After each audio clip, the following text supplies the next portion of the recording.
ಮತ್ತೊಂದು ದಿನವನ್ನು ಕಾಣುವಂತೆ ದೇವರು ನಮಗೆ ಕೃಪೆ ಮಾಡಿದ್ದಕ್ಕಾಗಿ ಸ್ತೋತ್ರ. ದೇವರ ಸನ್ನಿಧಾನದಲ್ಲಿ ಒಟ್ಟಾಗಿ ಸೇರುವಂತೆ ದೇವರು ನಮಗೆ ಕೃಪೆ ಮಾಡಿದ್ದಕ್ಕಾಗಿ ಸ್ತೋತ್ರ. ಇಂದಿನ ವೇದ ಅಧ್ಯಯನಕ್ಕಾಗಿ ಒಂದು ವಾಕ್ಯವನ್ನು ಓದಿಕೊಳ್ಳೋಣ.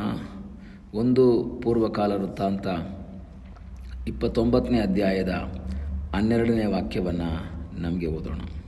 ಪ್ರಭಾವೈಶ್ವರ್ಯಗಳು ನಿನ್ನ ಸನ್ನಿಧಿಯಿಂದ ಬರುತ್ತವೆ, ನೀನು ಸರ್ವಾಧಿಕಾರಿಯು.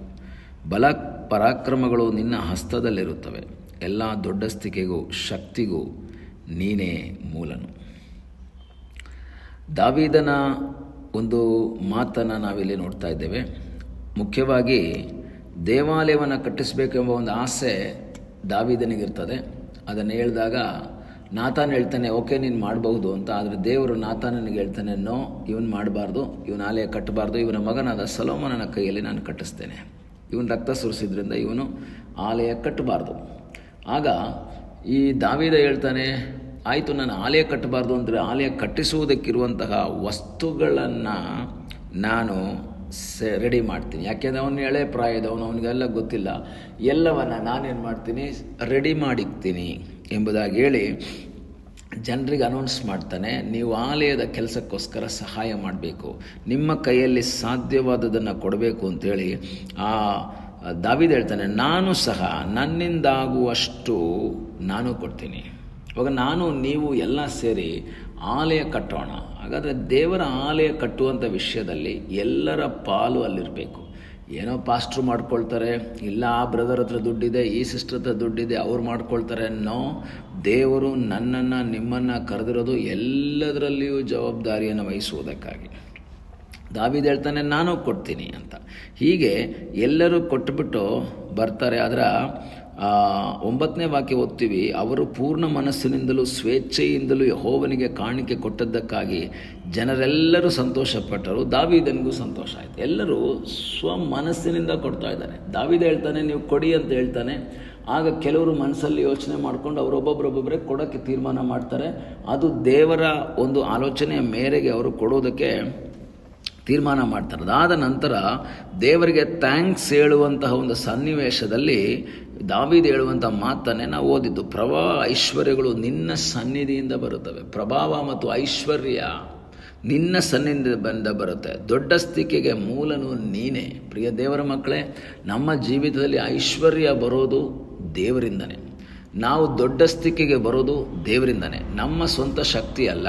ಕೆಲಸ ನಾವು ಮಾಡ್ತಾ ಇರ್ಬೋದು, ನಾವು ನಮ್ಮ ಆರೋಗ್ಯ ಉಪಯೋಗಿಸಿ ನಾವು ಕೆಲಸ ಮಾಡ್ತಾ ಇರ್ಬೋದು, ಪ್ರಯಾಣ ಮಾಡ್ತಾ ಇರ್ಬೋದು, ಬಿಸ್ನೆಸ್ ಮಾಡ್ತಾ ಇರ್ಬೋದು, ಏನೇ ಆದರೂ ಸಹ ಐಶ್ವರ್ಯ ಮತ್ತು ದೊಡ್ಡಸ್ತಿಕೆ ದೇವರಿಂದ ಮಾತ್ರ ಬರುತ್ತೆ ಎಂಬುದನ್ನು ನಾವು ಮರಿಬಾರ್ದು. ಅದು ಮನುಷ್ಯರಿಂದ ಬರಲ್ಲ. ಅದು ಮನುಷ್ಯರು ನಮಗೆ ಸಂಬಳ ಕೊಟ್ಟಿರ್ತಾರೆ, ದುಡ್ಡು ಕೊಟ್ಟಿರ್ತಾರೆ, ಎಲ್ಲ ಸರಿಯೇ, ಬಟ್ ಅದು ಬರೋದು ದೇವರಿಂದ ಎಂಬುದನ್ನು ನಾವು ಮರಿಬಾರ್ದು. ಏಕೆಂದರೆ ದೇವರ ಒಂದು ಸಹಾಯ ನಮ್ಮೆಲ್ಲರ ಮೇಲೆ ನಿರಂತರವಾಗಿರುವುದಕ್ಕಾಗಿ ಸ್ತೋತ್ರ. ನಮಗೆ ಬೇಕಾದೆಲ್ಲವನ್ನು ಕೊಟ್ಟಂತಹ ಆ ಅದ್ಭುತದ ದೇವರಿಗಾಗಿ ಸ್ತೋತ್ರ.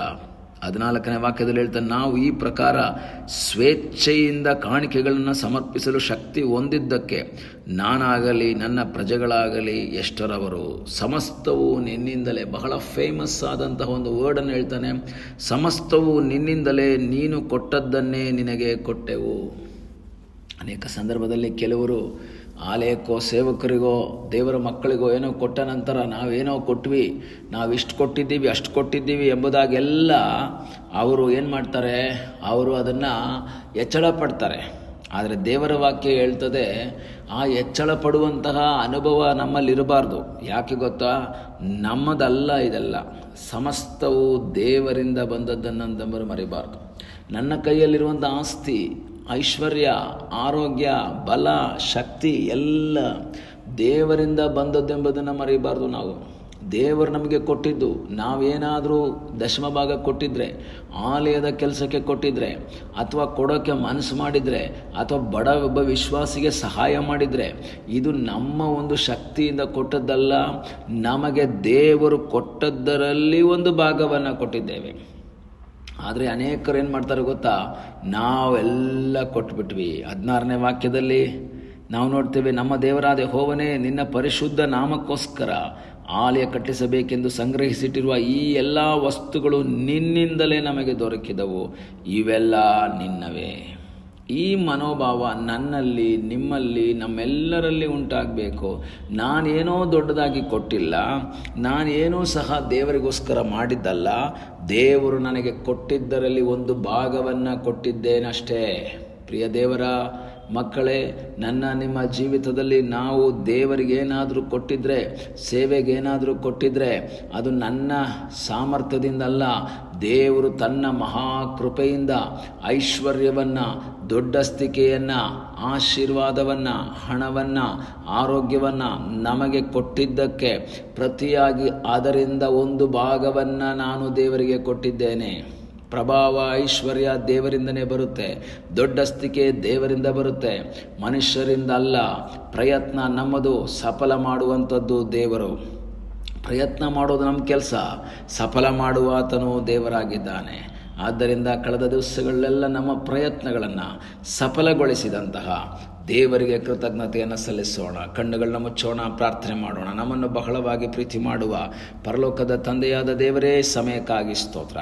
ಈ ಸಮಯದಲ್ಲಿ ಮತ್ತೊಂದು ಆವರ್ತಿ ನಿನ್ನ ಸನ್ನಿಧಾನದಲ್ಲಿ ನಮ್ಮನ್ನು ನಾವು ಸಮರ್ಪಿಸ್ತೇವೆ. ನಿನ್ನ ಕೃಪೆ, ಆಶೀರ್ವಾದ, ಸಾನ್ನಿಧ್ಯ ನಮ್ಮೆಲ್ಲರ ಸಂಗಡ ಇರುವುದಕ್ಕಾಗಿ ಸ್ತೋತ್ರ. ನಿನ್ನ ಹಸ್ತಗಳಿಗೆ ನಮ್ಮನ್ನೇ ಒಪ್ಪಿಸಿಕೊಡ್ತೇವೆ. ನೀನು ಮಾಡಿದ ಎಲ್ಲ ಉಪಕಾರಗಳಿಗಾಗಿ, ಆಶೀರ್ವಾದಗಳಿಗಾಗಿ ಸ್ತೋತ್ರ. ನೀನು ಕೊಟ್ಟದ್ದರಲ್ಲಿಯೇ ನಾವು ಒಂದು ಭಾಗವನ್ನು ಕೊಟ್ಟಿದ್ದೇವಪ್ಪ. ನೀನು ನಮಗೆ ಕೊಟ್ಟಂಥ ಎಲ್ಲ ಐಶ್ವರ್ಯಗಳಿಗಾಗಿ, ಆಶೀರ್ವಾದಕ್ಕಾಗಿ ನಿನಗೆ ಸ್ತೋತ್ರ. ಪ್ರಾರ್ಥನೆಯನ್ನು ಕೇಳಿದ್ದಕ್ಕಾಗಿ ಸ್ತೋತ್ರ. ಯೇಸುವಿನ ಮುದ್ದಾದ ಹೆಸರಿನಲ್ಲಿ ಬೇಡಿಕೊಳ್ಳುತ್ತೇವೆ ನಮ್ಮ ಪ್ರೀತಿಯ ತಂದೆಯೇ. ಆಮೇನ್. God bless you.